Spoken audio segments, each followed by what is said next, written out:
वक्रतुंड महाकाय सूर्यकोटि समप्रभ निर्विघ्नं कुरु मे देव सब कार्येषु सर्वदा। गुरुर्ब्रह्मा गुरुर्विष्णु गुरुर्देव महेश्वर गुरु साक्षात् परब्रह्म तस्मै श्री गुरुवे नमः। ओम नमो शिवाय, ओम केशवाय नमः, ओम माधवाय नमः, पार्वती पतये हर हर महादेव। आध्यात्मिक ज्योतिष विज्ञान के द्वारा पूर्ण सत्य जानने की विधा। आध्यात्मिक ज्योतिष विज्ञान महाविज्ञान है, पूर्ण सत्य का विज्ञान है, अद्वैत का विज्ञान है, जो त्रिकाल सत्य है, परम सत्य है। परम गुरु ओशो ने भी तो कहा है कि ज्योतिष आध्यात्म का द्वार है और ज्योतिष का अहंकार पर चोट भी है। जो भी मनुष्य इस धरा पे है, चाहे माने चाहे न माने, नवग्रहों का प्रभाव मानव जीवन के अलावा पशु पक्षियों, कीट पतंगों, पेड़ पौधों पर खूब पड़ता है। मानव जीवन नवग्रहों के माध्यम से संचालित होता है। सुख दुख, हानि लाभ, जीवन मरण, मोक्ष सब कुछ फिक्स होता है। आध्यात्मिक ज्योतिष विज्ञान अद्वैत का विज्ञान है। तभी तो जहाँ साइंस की सीमा समाप्त होती है वहाँ से ज्योतिष शुरू होता है, और ज्योतिष की सीमा जहाँ समाप्त होती है वहाँ से अध्यात्म शुरू होता है। और अध्यात्म का आदि अंत नहीं होता, वो तो परम गुरु परमेश्वर में विलीन हो जाता है। मुंडकोपनिषद में शौनक मुनि को अंगिरा जी बताते हैं, इस धरा पर दो ही विद्याएं हैं, एक परा और दूसरी अपरा। परा विद्या जिसमें 4 वेद हैं, ऋग्वेद, यजुर्वेद, सामवेद, अथर्ववेद, और अपरा विद्या जिसमें वेद के 6 अंग हैं, वेदांग। शिक्षा, कल्प, व्याकरण, निरुक्त और छंद और ज्योतिष। ज्योतिष को वेदांग में नेत्र कहा गया है, क्योंकि ज्योतिष से मनुष्य के वर्तमान, भूत, भविष्य, वर्तमान सबको देखा जा सकता है। जिस मनुष्य ने अच्छा कर्म किया है वही ज्योतिष रूपी सीढ़ी पर चढ़ के अध्यात्म के द्वार तक पहुंच पाता है। नास्तिक तो वहाँ पहुंच ही नहीं पाएगा, नहीं तो वो मनुष्य 84 लाख योनियों में भटकता रहता है। शंकराचार्य जी ने कहा है ना, पुनरपि जननम पुनरपि मनरम पुनरपि जठरी जठरे शयनम यह संसारे बहु दुस्तारे कृपया पारे पाहि मुरारे भज गोविंदम गोविंदम भज मूढ़मति। 84 लाख योनि में मनुष्य भटकता रहता है। ये मनुष्य योनि है जो यही आखिरी योनि होती है, इसी से मोक्ष मिलता है। मगर सब चीज़ें फिक्स होती है, हान लाभ, जीवन मरण, यश अपजश सब कुछ फिक्स होता है। हम कठपुतली हैं। मानव नवग्रहों के माध्यम से, प्रकृति जो नवग्रहों के माध्यम से सृष्टि को चलाती है। भाग्य में ही सब कुछ फिक्स है। भाग्य में कर्म फिक्स है, जो कुछ भी करना है आपको वो भाग्य में पहले से फिक्स है। तुलसीदास ने भी कहा ना, सुमति कुमति सबके उर रही, नाथ पुराण निगम अस कहीं, जहाँ सुमति तहाँ संपत्ति नाना, जहाँ कुमति तहाँ विपत्ति निदाना। यानी सुमति अगर है वो बुध ग्रह से देखा जाता है। सुमति अगर आपके कुंडली में है, बुध अच्छे हैं, तो ऑटोमेटिक है कि आपका अच्छे घर खानदान में पैदा होंगे, अच्छे पेरेंट्स रहेंगे, अच्छे गुरु मिलेंगे, अच्छी पढ़ाई होगी, तो धीरे धीरे आप बनते बनते बनते जस्ट लाइक अब्दुल कलाम की तरह बन जाता है आदमी। और कुमति जिसके बुध ग्रह कुंडली में नीच के उस तरह से बैठ गए, कुमति है, तो उसको वैसे ही पेरेंट्स मिलते हैं, उसी तरह का वातावरण मिलता है, और बनते बनते आदमी गलत इंसान बन जाता है। तो ये सब कुछ फिक्स होता है। आदमी के बस में कुछ भी नहीं है। हम लोग कठपुतली हैं।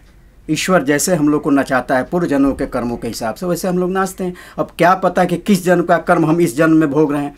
जो 9वां स्थान होता है कुंडली में, भाग्य, उस भाग्य में कर्म फिक्स है कि कैसे कैसे आपको क्या क्या करना है। अब लोग भाग्य कर्म के बारे में काफ़ी डिस्कशन करते हैं कि जब भाग्य में ही सब कुछ बदा है तो कर्म क्या करें पंडित जी। हम कहते हैं भाई, भाग्य हमारे हिसाब से भाग्य लंगड़ा है और कर्म अंधा है। भाग्य को सब कुछ दिखता है लेकिन चल नहीं पाता है, और कर्म तो अंधा है, उसको तो दिखता है नहीं तो चलेगा क्या। चल तो सकता है लेकिन चौराहे पर खड़ा है बेचारा, कहाँ जाए कहाँ नहीं जाए। तो भाग्य अगर कर्म के कंधे पर चढ़ जाए तो दोनों पार हो सकते हैं, क्योंकि भाग्य जो है नेत्र है, ज्योतिष है, रोशनी है, तो दोनों पार हो सके। इसलिए भाग्य की ज़्यादा महत्ता होती है, क्योंकि भाग्य में कर्म फिक्स है ना, कि आपको अच्छा इंसान बनना है कि बुरा इंसान बनना है, वो सब कुछ फिक्स है। आदमी कहता है फिर कर्म क्यों करें। अरे कर्म तो फिक्स है भाग्य में कि आप अच्छा कर्म करेंगे कि बुरा कर्म करेंगे, और ये दशाओं के हिसाब से कर्म बदलते रहते हैं। कोई कुंडली होती है बिफोर 40, कोई आफ्टर 40, कोई 40 साल के पहले ही अच्छे ग्रह आ गए आदमी के, तो अच्छी अच्छी चीज़ें उसकी होती है जीवन में, और 40 के बाद किसी के अच्छे ग्रह आते हैं। और मनुष्य के अच्छे बुरे कर्म के दोनों फाइलें होती हैं। तो कब किसकी फाइल खुल गई, अच्छी वाली अगर खुल गई तो अच्छा मिलेगा, उस समय भले आप बुरा कर्म करिए। कुछ लोग कहते हैं ना कि अरे स्वामी जी हम इतना अच्छा काम करते हैं और फिर भी कुछ हमारा नहीं हो पाता है, और वो पड़ोसी इतना बुरा काम करता है वो फलता रहता है। मैं वही कहता हूँ कि भाई आपकी बुरे कर्म वाली फाइल खुल गई है तो आप लाख अच्छा करेंगे बुरा ही मिलेगा, जब तक कि बुरे कर्म वाली फाइल आपकी बंद नहीं हो जाती है।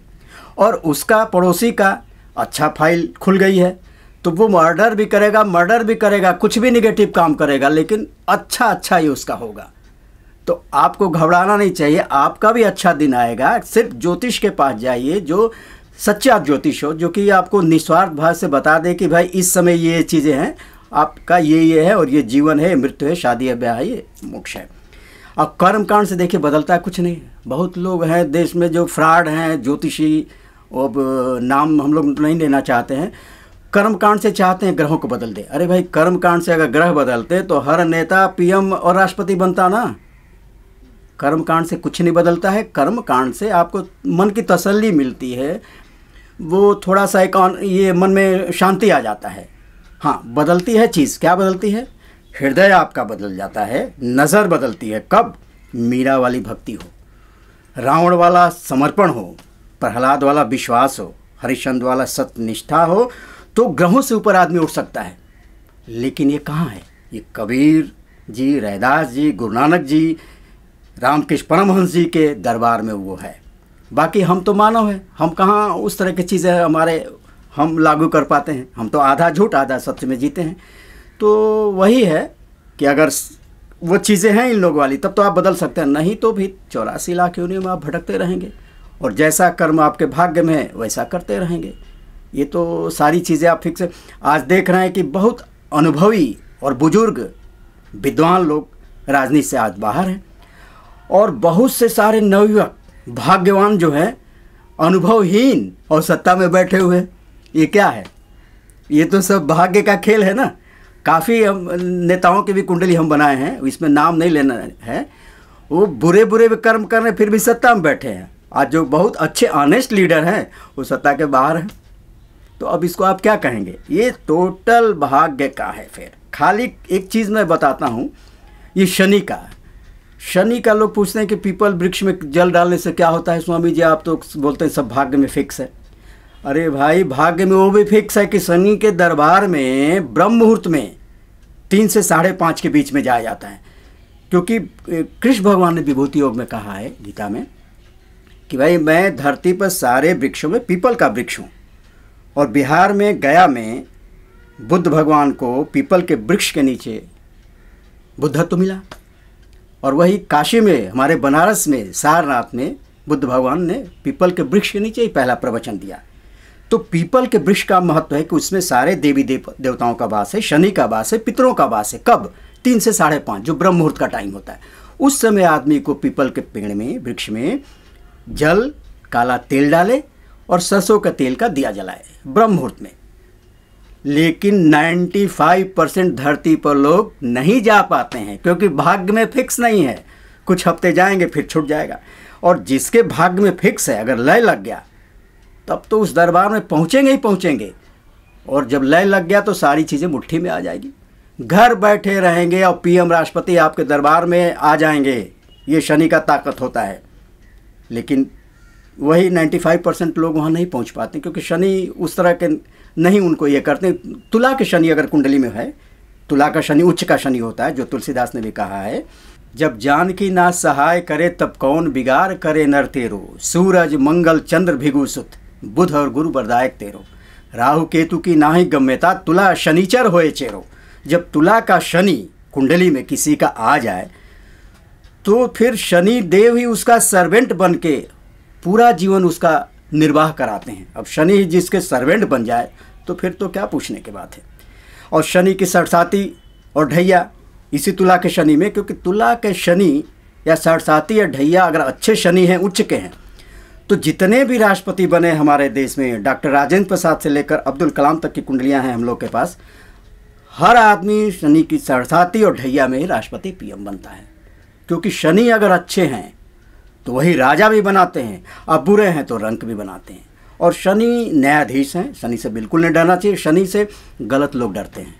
जो ऑनेस्ट ईमानदार हैं वो तो चाहेंगे कि शनिदेव हमेशा उनके घर में विराजमान रहें, क्योंकि वो न्यायाधीश है, डिसिप्लिन सिखाते हैं शनिदेव। और हर 30 वर्ष पे सरसाती आती है और ढैया बीच बीच में 10-10 साल पे कुल आती रहती है। तो सरसाती जब आती है तो और सब तो ग्रह जितना धन दौलत मान सम्मान कुल देते हैं, जैसे गुरु ज्ञान देते हैं, बुध बुद्धि देता है, मंगल एनर्जी देता है, शुक्र सत्यवादिता देता है, राहु केतु गुण ज्ञान, ये सारी चीज़ें देते हैं। लेकिन शनि जब आते हैं तो आपने जैसा कर्म किया है, कापी में जैसा भी लिखा है वो नंबर दे देते हैं, अच्छा या बुरा। तो हर 30 वर्ष पे आती है। 3 सरसाती मनुष्य के जीवन में होती है।